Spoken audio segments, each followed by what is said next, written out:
Boa noite, pessoal. Todos bem? Grato pela grande oportunidade de estar aqui em Osório mais uma vez. E vamos fazer 10 segundos de silêncio. Feche os olhos, só um pouquinho. Só 10 segundos.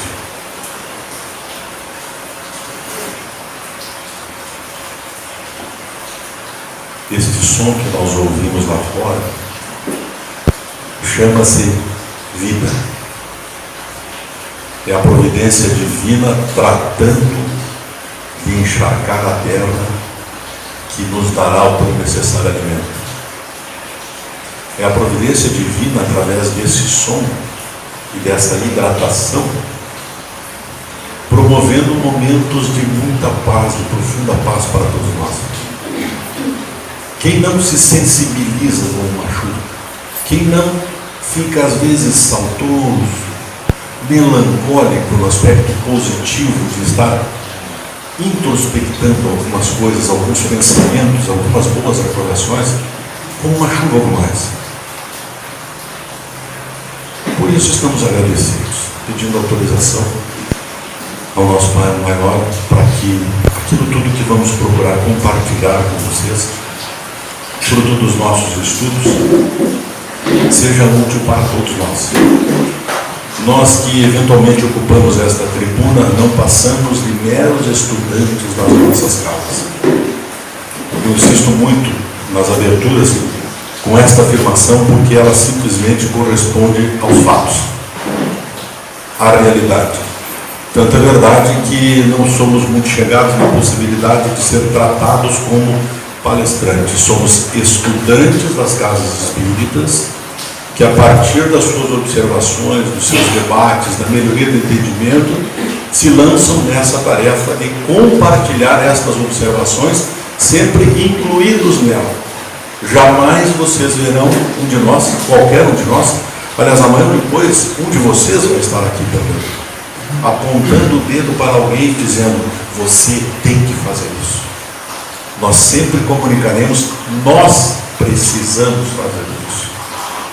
Jamais utilizaremos verbos no tempo de você não deve fazer isso. Nós devemos evitar isso.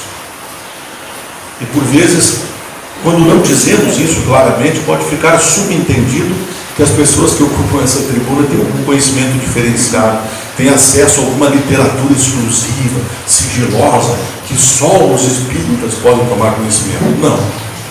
A doutrina espírita, que é a doutrina que prega a fé raciocinada, nada mais nos diz claramente, desde o seu nascimento, há 100 e poucos anos, pela codificação de Kardec, que precisa ser uma fé raciocinada, entendida, estudada. Não é diferente das outras e não é melhor das outras. Apenas exige dos seus praticantes, seguidores, estudo. Através das nossas 5 obras, do nosso Pentateuco, as obras básicas da doutrina, e depois algumas obras subsidiárias que vieram ao longo do tempo e que continuam sendo escritas com muito carinho e com muita fidelidade à doutrina. Então é isso que nós vamos aqui compartilhar com vocês. Agora eu não posso deixar de registrar aquela bolinha ali. Que números tem ali, pessoal? 17. Parece que foi ontem, não foi? Você já tinha nascido? Já? Você já tinha nascido, Rochelle? Já. Quem é que não tinha nascido ainda? Há 17 anos. Ah, aquele cidadão. Que idade o senhor tem? 9. Puxa vida, eu já te conheci mais novo, hein? 9 anos. Pessoal, são 17 anos que, lamentavelmente, devo dizer a vocês que não podem ser comemorados exclusivamente por vocês e meus olhos. Então não venham com essa que é o aniversário apenas de vocês. Esse é um aniversário que nós todos do litoral, estendendo para o Rio Grande do Sul e para todo o grupo, é comemorado. Porque é um ponto de luz irradiando a divulgação e a propagação da doutrina espírita. Tamanha é a responsabilidade que qualquer casa espírita tem quando se lança nesse exercício, nesse trabalho de divulgar a doutrina. Portanto, parabéns a todos aqueles que pegam a casa, mas não pensem que o aniversário é apenas de vocês. Ele é de todos nós. Eu tenho certeza que Deus está muito feliz, que Jesus, o nosso governador do planeta, os mentores espirituais dessa casa e toda a espiritualidade amiga que nos assiste nesse momento. Eu dei uma noite para vocês e esqueci de dar uma noite muito especial a uma grande quantidade de pessoas aqui presentes que são os desencarnados, que estão conosco, nos assistindo em coisas que nós nem sabíamos, ou nem sabemos que estamos precisando, fazendo tratamentos espirituais que vão repercutir na nossa saúde física, que nós sequer sabíamos que era necessário. E por vezes nós também esquecemos de falar a respeito desse assunto. Quando nós tomamos a decisão de sair das nossas casas neste clima para vir a uma casa espírita, nós tomamos uma decisão de vir em busca de alguma coisa, e às vezes nós não sabemos, e vamos receber, de acordo com o nosso mérito, de acordo com a nossa disponibilidade, de acordo com a nossa abertura para que o atendimento espiritual seja realizado. O passe começa lá, a assistência começa quando eu tomo a decisão de aqui estar. Portanto, estamos sendo assistidos. O tema que nos foi encomendado: espiritualidade nas relações familiares. E vamos combinar que as relações familiares neste século são as mais fáceis possíveis. Nunca esteve tão fácil viver em família, nós nunca experimentamos tanta harmonia, o mundo externo já não nos provoca mais, nós praticamente não temos tentações, então é muito fácil educar os filhos. Nunca foi tão fácil educar os filhos. Nunca foi tão fácil dialogar em família. Nunca foi tão simples reunir todos ao redor de uma mesa e manter um longo diálogo no café da manhã, no almoço, no jantar. As pessoas têm conversas intermináveis na família à noite depois do trabalho. É assim que as coisas funcionam, né?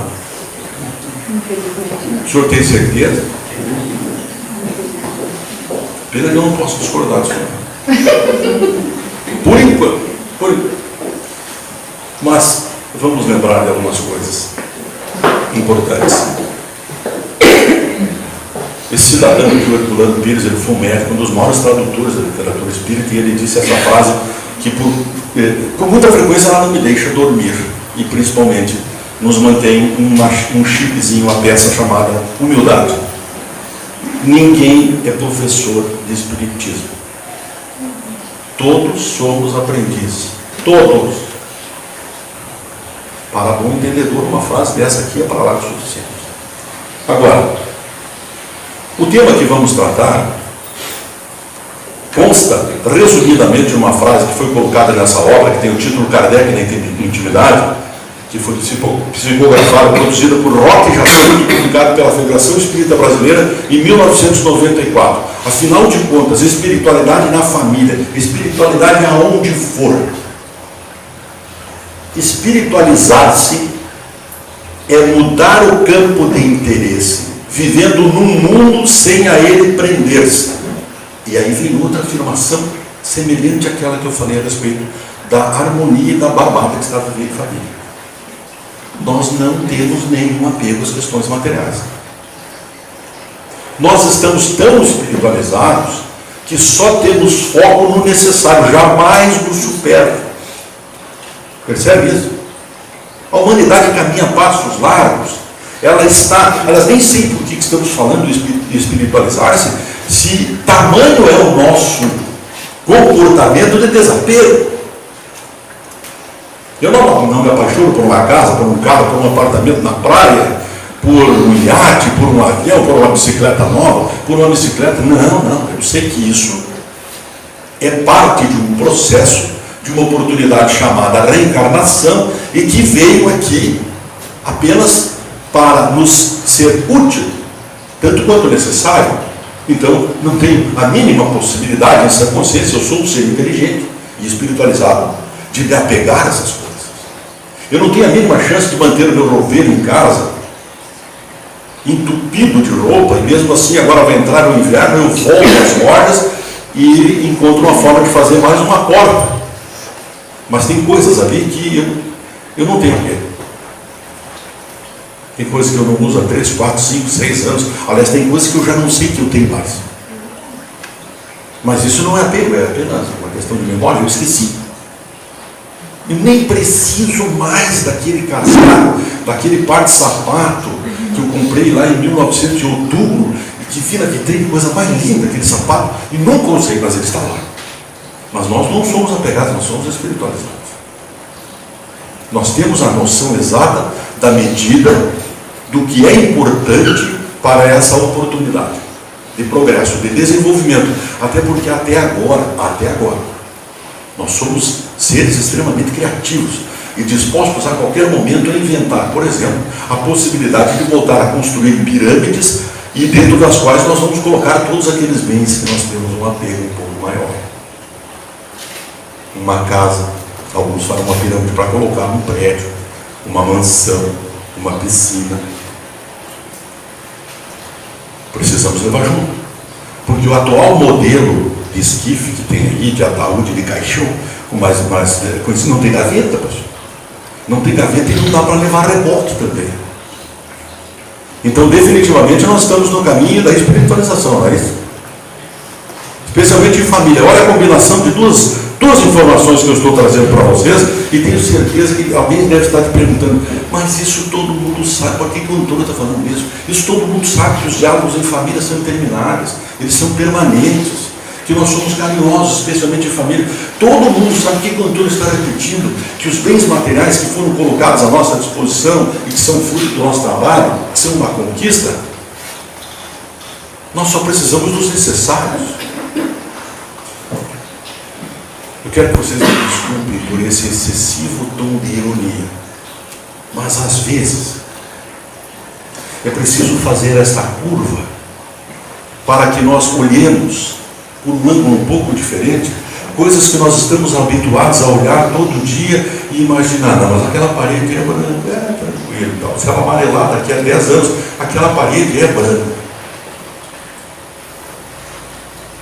Porque esta mudança, não só da cor de uma parede qualquer que pode amarelar, os nossos atos também podem ficar amarrotados e irem amarelando, e a verdadeira essência do ser humano, daquilo que nós precisamos para o nosso progresso, lentamente vai sendo abandonada, vai sendo substituída por esse sem número de coisas que nós chamamos de tentações, e que nada mais são do que oportunidades para dizer sim para o bem, e quem sabe afastar comportamentos que não são do bem.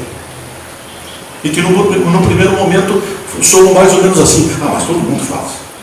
Todo mundo quer. Por que eu não vou fazer? Então, só para que nós pensemos um pouquinho em quais são os movimentos que aprisionam. Agora saiu. Aprisionam o homem ao materialismo. Ninguém conhece uma pessoa que é materialista. Ninguém conhece uma pessoa que é avarenta.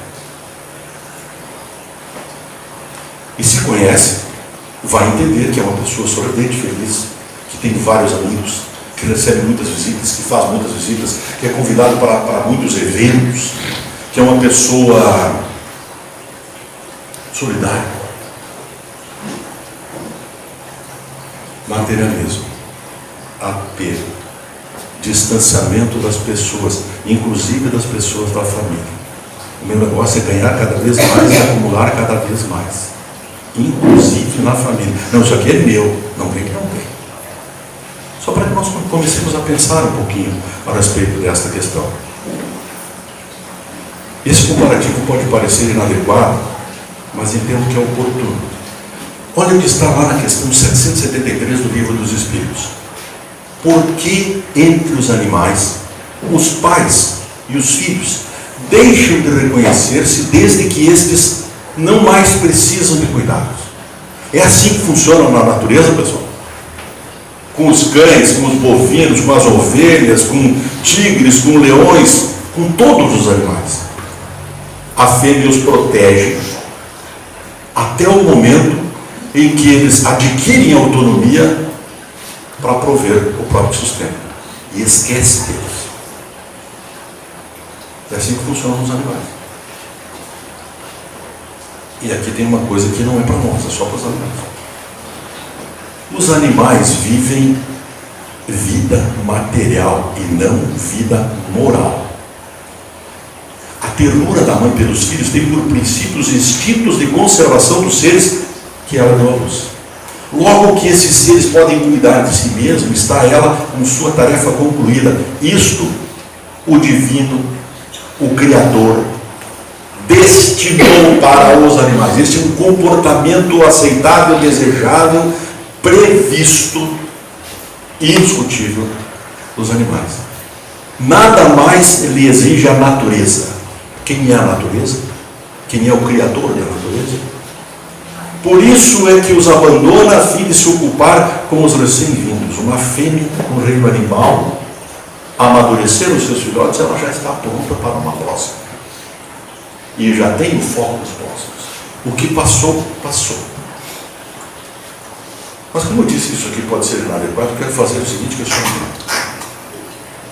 Será que nós, ditos humanos, racionais, espiritualizados, inadvertidamente, sem querer, de vez em quando, não agimos como animais? Quando tratamos e colocamos em prática de prover os nossos rendimentos apenas materialmente. Porque tem uma frase que de vez em quando soa por aí, que diz mais ou menos assim: mas eu dou tudo para aquele guri, eu dou tudo para aquela menina, eu paguei isso, eu pago aquilo, eu pago esse curso, eu dei aquilo, e roupa, e não sei, eu dou tudo. Como é que foi dar o resultado indesejado? Como é que foi surgir esse comportamento? Como é que esse menino ficou depressivo? Como é que aquela menina ficou depressiva? Ele tem tudo o que ele quer. Também parecido com o animal, mas olha, eu vou dar comida para ele. Eu dou comida, casa, roupa, dinheiro, automóvel, faculdade. É isso, pessoal. Isso é suficiente. Não precisa mais nada. Não existem pessoas com boas condições financeiras que tenham problemas familiares. Porque o negócio é grana. Tem dinheiro, está resolvido. Tem dinheiro, está feliz. Não é, não é, pessoal? Então, quando eu lembrei dessa 773 do Livro dos Espíritos, é para fazer um cruel, necessário e indispensável comparativo do que está destinado pela natureza, por Deus, pelo Criador, para o comportamento dos animais, e o que não está destinado para nós humanos, esclarecidos, racionais. Nós temos algumas pecinhas um pouco ligeiramente diferentes. Porque está escrito, pessoal, que os laços no círculo humano, os laços entre pais e filhos, jamais se rompem, mesmo quando há dificuldades no relacionamento. E por vezes é possível, espero que aqui em Osório também não aconteça, de pais que abandonam os filhos, ou que dizem: não deu mais, não aguentei, larguei de mão, botei para fora de casa. E quando nós fazemos isso, colocamos isso em tom que pode soar um pouco mais agressivo, nós temos que lembrar que a atitude é muito mais agressiva do que essa palavra que está sendo colocada. Isso é só um lembrete de que aquilo que parece muito cruel neste momento da verbalização é sangrento para quem está vivendo.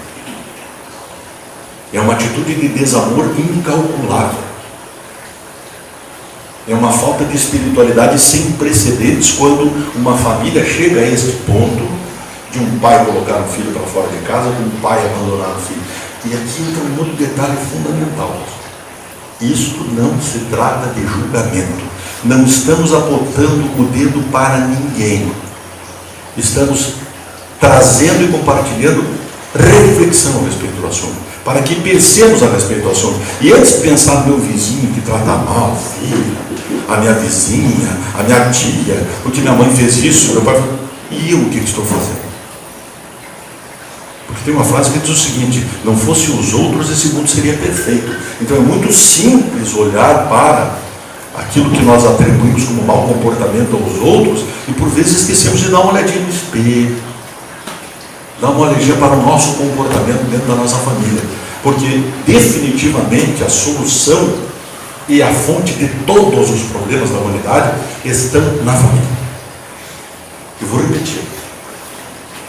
A fonte onde nasce, onde surge, onde eclode os principais problemas da família. E a solução também. É no mesmo lugar. Os problemas da humanidade nascem na família, na desestruturação da família. Mas a família é sempre o sublime laboratório de caldeamento. Caldeamento é o seguinte, é o mesmo processo que eles fazem para fazer o ferro, tornar o ferro líquido e o aço. É um tratamento de choque profundo, amaciamento. Isso é caldeamento. Laboratório de caldeamento dos espíritos, ensejando experiências iluminativas mais variadas no educandário terrestre. Ficou teórico isso, não é? Como assim? Amolecer os espíritos. Educandário terrestre, educandário. A família é o principal, é o nascedouro para qualquer processo de educação que estejamos experimentando nessa chance chamada encarnação. Agora vejam bem, esta frase está neste livro aqui que eu recomendo para todos vocês, Constelação Familiar, de Valdo por João. Agora olha a informação.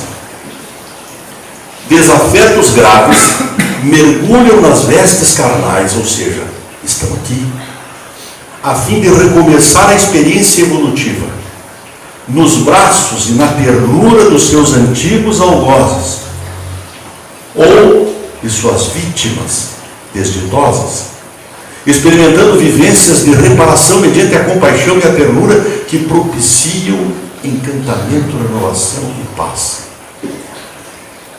Eu sei que não precisa traduzir, não precisa estender a explicação. A formação das famílias não é casual. Ninguém nasceu na família errada. Ninguém nasceu no lugar errado. Ninguém tem a mãe errada, o irmão errado, o pai errado. Ninguém. Não podemos trabalhar com a possibilidade de que lá no computador do céu o Criador errou o dedo. Não, mas era para ir o João, foi a Maria. Pá, foi a Maria, deu zelo, o que vai acontecer? Não existe, pessoal. Não tem acaso. Desafetos graves, algozes, vítimas desditosas. Esse é um sumo do núcleo familiar. Então aquela família dos sonhos, perfeita, todo mundo sorrindo, todo mundo harmonizado, o tempo todo, abraçado, se beijando, que coisa boa. Ela pode ser fruto da imaginação. O processo da espiritualização dentro da nossa família é um processo de construção, de residência. Residência significa o quê? Nós temos que aceitar uns aos outros sendo tolerantes. Eles nos toleram, eu tolero. E aí nós evitamos uma bronca maior na família.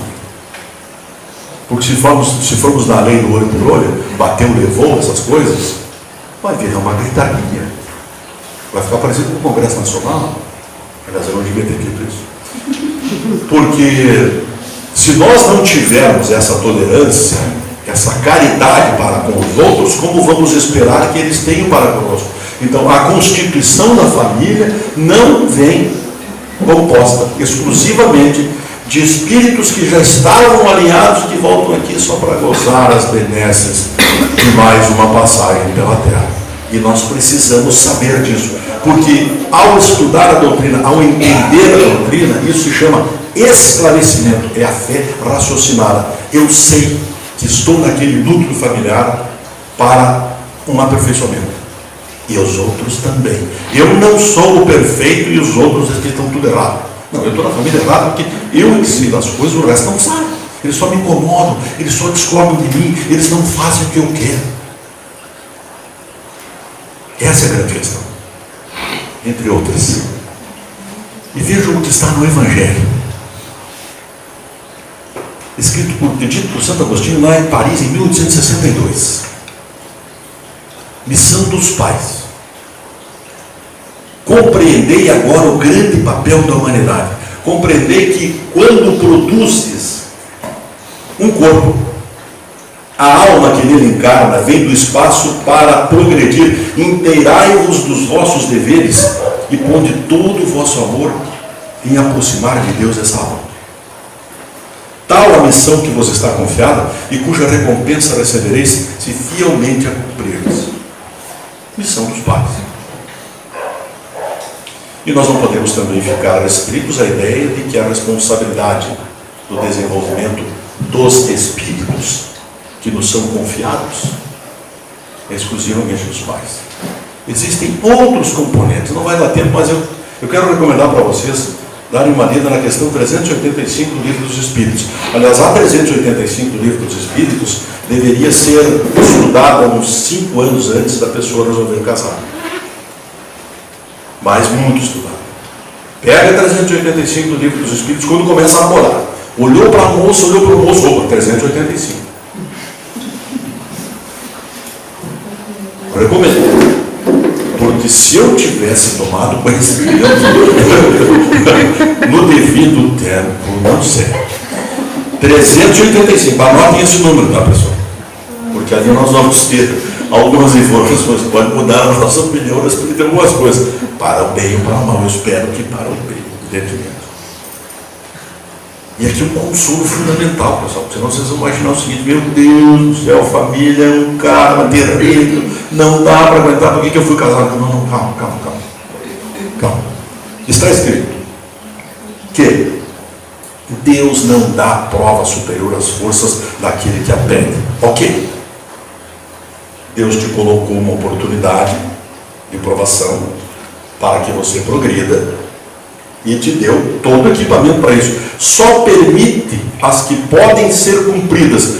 Olha aqui. Se tal não sucede, não é que falta possibilidade, falta vontade. Vontade é um chip que não dá para comprar nem na TIM, nem na Claro, nem na Vivo, nem em canto nenhum, pessoal. Ele se chama livre-arbítrio. Como é que os espíritos foram criados? Que ele acabou de colocar aqui. Simples eles. Todos. E todos eles têm o livre-arbítrio. Então o Criador nos dá essa oportunidade. Veja como esse cidadão é democrata. Ele nos coloca num planeta de provas e expiações, cheio de tentações, de meandros e de rasteiras por aí, que podem nos colocar por terra, e permite que nós tomemos conta do nosso destino. É democrático o cidadão, não é? Então vamos lembrar disso. Deus não dá prova superior às forças daquele que a pede. Lembrando que as provas não foram impostas. Nós não viemos para cá com nenhuma imposição. Nós viemos para cá com uma negociação. É mais ou menos como um acordo de trabalho. Quantas horas você vai trabalhar? Eu vou trabalhar tanto. O que você vai fazer? Eu vou só pregar prego. Não, eu vou serrar, eu vou sentar tijolo, eu vou pintar a parede. Foi um acordo. Aí eu chego aqui, eu não quero mais pregar prego. Não, mas capaz que eu não está fazendo isso aí. Pintar a parede? Não posso com o cheiro da tinta. Até isso é permitido. Este patrão criador nos permite isso. Que você deixe de fazer aquilo que diz que ia fazer. É excessivamente bondoso, democrático, justo e bom. Mas, pessoal, vocês já ouviram falar disso aqui? Já ouviram falar? Não? Não ouviram falar? Isso aí parece linguagem de contabilidade, né? Falência, insolvência, essas coisas todas. Já está em moda há algum tempo, dos anos 60 para cá, e agora existem movimentos mil aí, que fazem seminários, produzem filmes, vídeos, escrevem livros, falando a respeito da falência da família. A família está falida. A família faliu. A família acabou. Sabe qual é a alternativa que eles ofereceram até agora? Eles ofereceram alguma alternativa? Os animais vivem em bando, certo? Alguns em bando, outros em manadas. E vivem. O ser humano, até prova em contrário, até agora, e nós somos abertos, não somos nada radicais, enquanto não nos apresentarem uma estrutura social, uma estrutura de convivência humana superior à família, ela não faliu. O que faliu foi a ética e a moral. Isso faliu. E há um movimento muito grande tentando de todas as formas repetir essa expressão. Falência, a família faliu, a família se acabou, isso não existe mais. O negócio agora é casar 40, 50 vezes. Aliás, se alguém já casou 40, 50 vezes aqui, não se sinta acusado, é só um exemplo. Tranquilo, cada um faz o que quer da sua vida.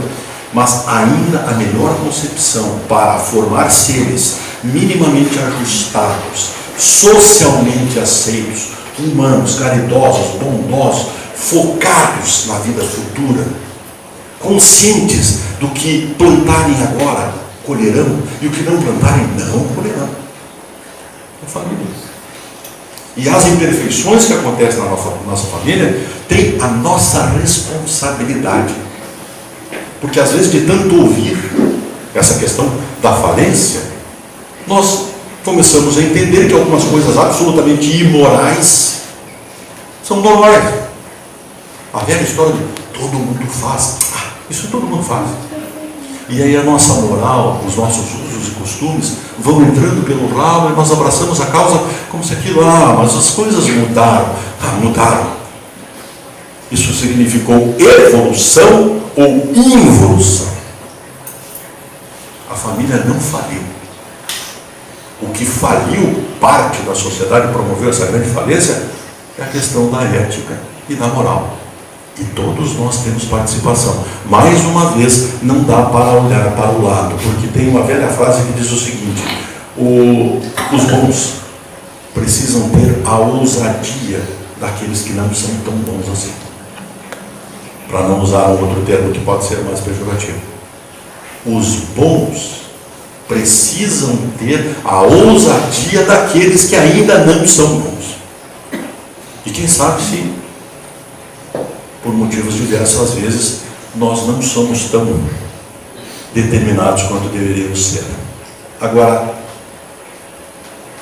esse livro aqui, pessoal, que é do grupo do livro Ciência das Relações Familiares, também recomendo. Foi só uma régua.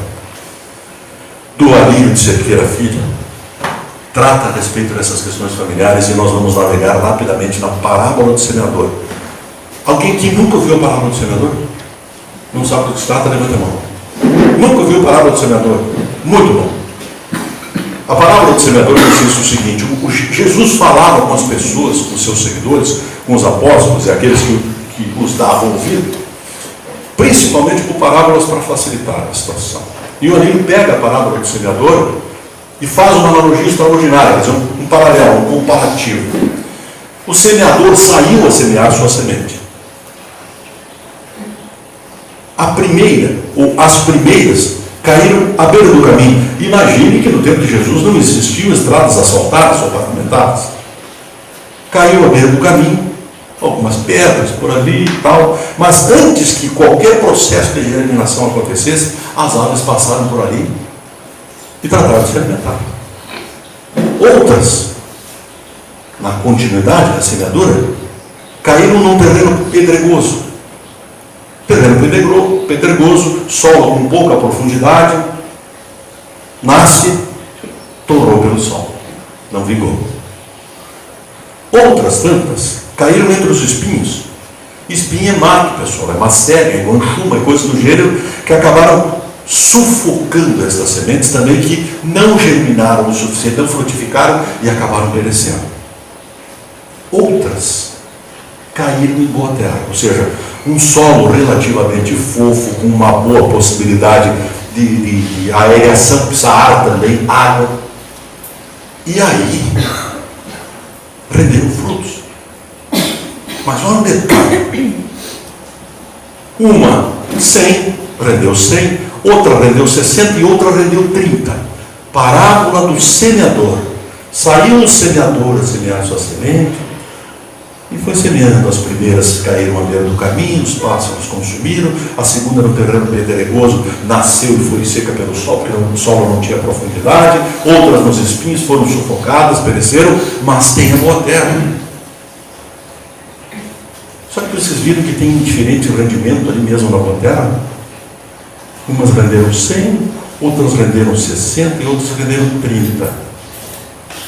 O que nós somos nas nossas famílias, além de semeadores? E qual é a nossa semente? Está escrito lá na segunda frase.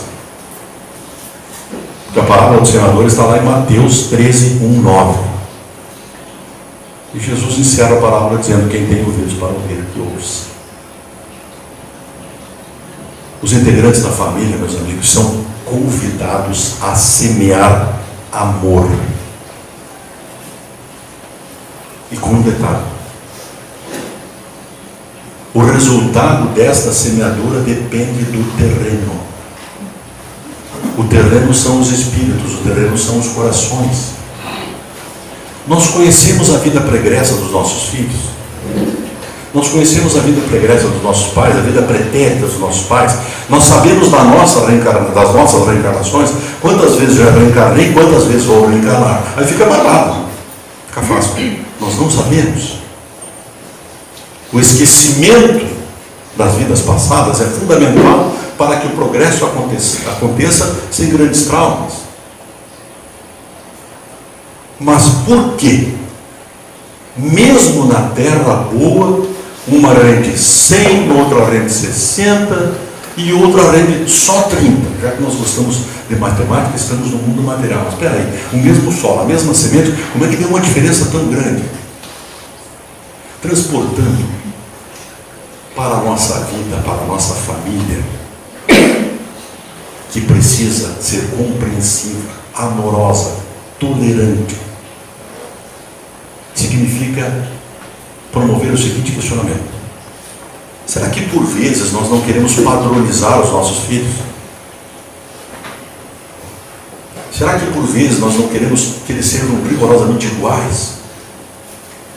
Sendo espíritos tão diferentes, com bagagens tão diferentes, com experiências pretéritas tão difusas e que principalmente nós não sabemos. Será que às vezes nós não impomos uma padronização, até traduzindo isso no material, para os nossos filhos? Nós queremos todos lindos, inteligentes, espertos, rápidos e ricos,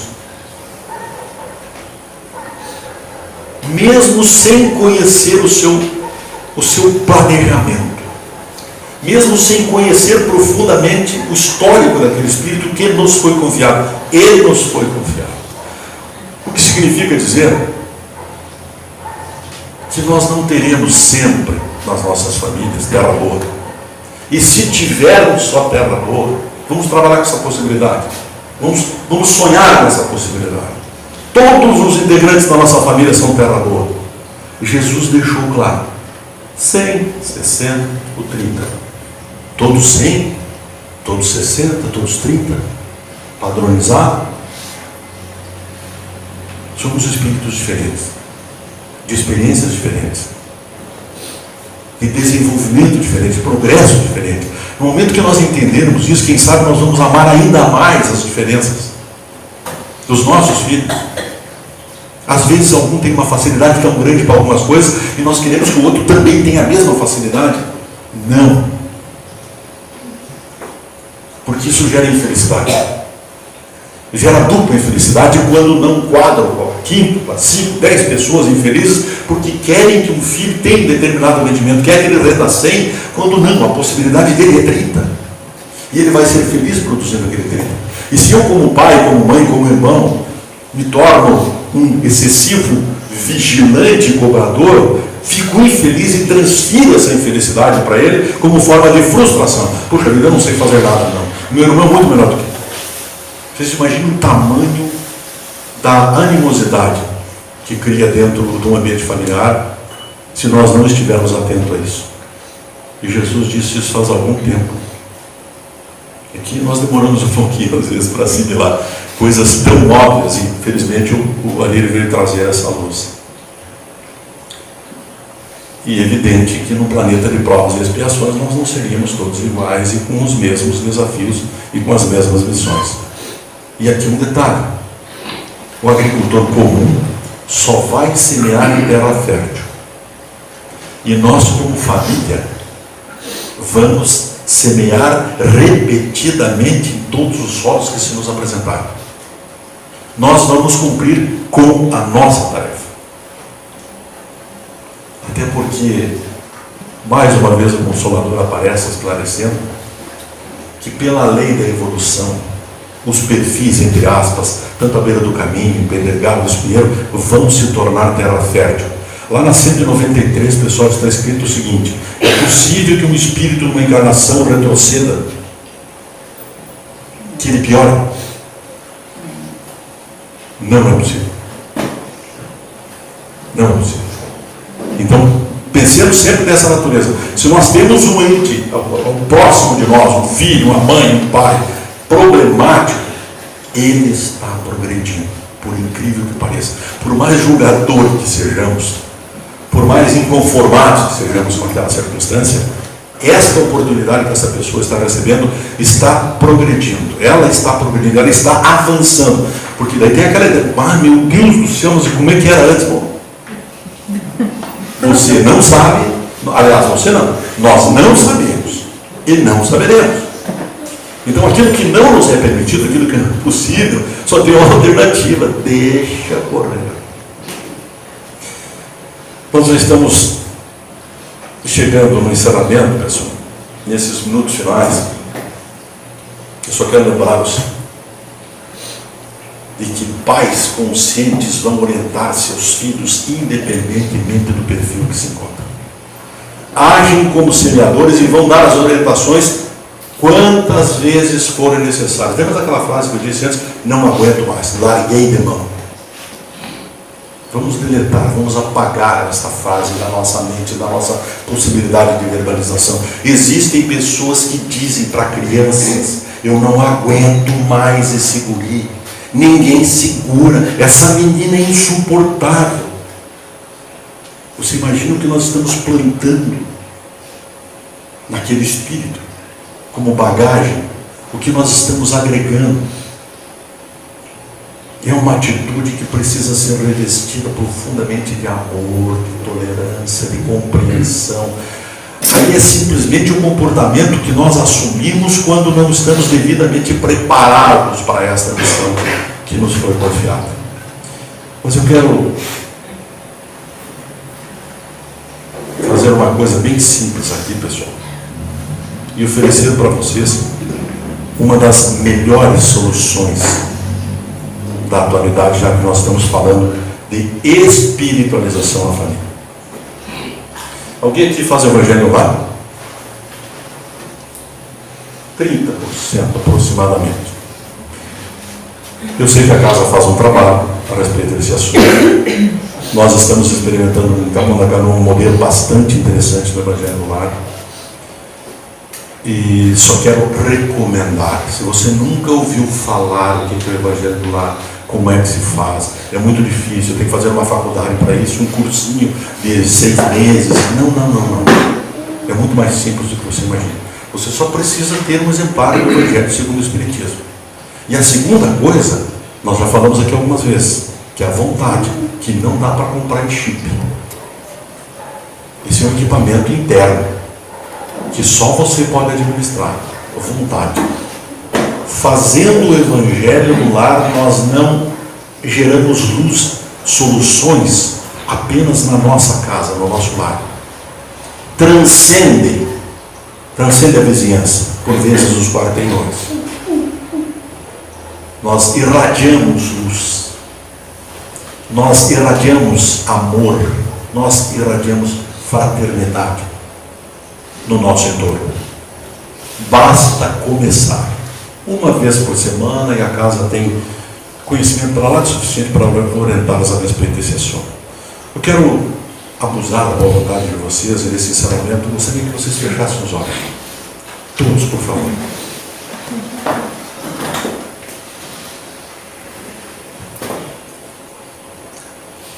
Nasceste no lar que precisavas. Vestiste o corpo físico que merecias. Moras onde melhor Deus te proporcionou, de acordo com teu adiantamento. Possuis os recursos financeiros coerentes com as tuas necessidades, nem mais, nem menos. Mas o justo para as tuas lutas terrenas. Teu ambiente de trabalho é o que elegeste espontaneamente para a tua realização. Teus parentes, amigos, são as almas que atraístes com tua própria afinidade. Portanto, teu destino está constantemente sob teu controle. Tu escolhes, recolhes, eleges, atrás, buscas, expulsas, modificas tudo aquilo que te rodeia a existência. Teus pensamentos e vontades são a chave de teus atos e atitudes. São as fontes de atração e repulsão na tua jornada vivencial. Não reclames nem te faças de vítima. Antes de tudo, analisa e observa. A mudança está em tuas mãos. Reprograme tua meta, busque o bem e viverás melhor.